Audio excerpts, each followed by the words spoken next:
My dad joined Starfleet because he believed in it. I joined on a dare. You spent all this time trying to be your father. And now you're wondering just what it means to be you. Salut, c'est Decade. Salut, c'est Thunder Geek. On vient de voir Star Trek sans limite et on vous dit ce qu'on en a pensé en 5 points. Point numéro 1, la réal de Justin Lin qui succède à J.J. Abrams, qui est assez différente, assez inventive, qui regorge d'un certain exotisme visuel, on va dire. Mais si je vais lui reprocher un truc, c'est peut-être un manque de clarté dans les scènes d'action, mais ça reste quand même globalement très fun et assez cool et c'est une bonne surprise. Effectivement, même si la réal de Justin Lin est très propre, on ressent des petits défauts par-ci par-là, j'ai des problèmes dans le montage, je trouve ça assez cuté.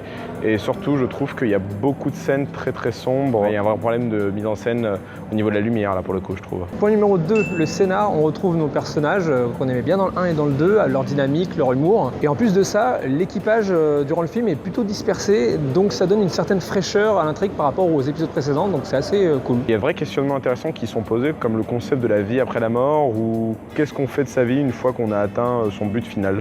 Point numéro 3, le méchant. Alors le méchant, il a un concept assez cool, assez Star Trekien, mais je dois avouer que ses motivations, pour moi, étaient un peu trop semblables de celles des méchants des 2 précédents films.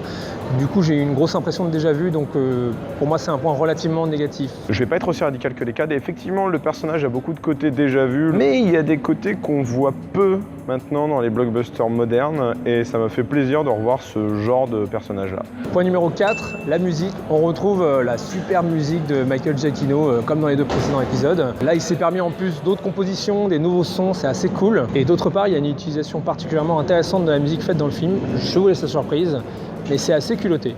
Donc ça me plaît. Alors en ce qui me concerne, j'ai toujours été très fan du boulot de Michael Giacchino. Là, je trouve toujours qu'il y a de super thèmes, mais j'ai un peu de mal à voir les autres thèmes se ressortir du lot dans cet opus-là, et je pense qu'il faudra une seconde ou une 3e écoute pour que je m'imprègne vraiment de l'univers musical de ce film. Point numéro 5, la place de cet épisode dans la saga et dans mon cœur.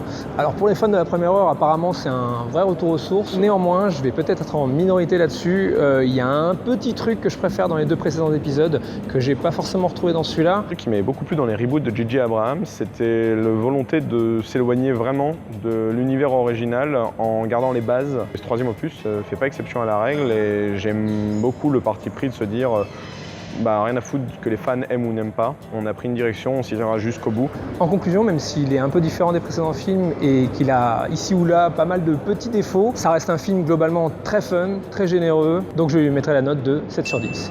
C'est peut-être le moins bon des 3, mais c'est un très bon divertissement, très solide, et peut-être le meilleur blockbuster qu'on ait eu cet été 2016.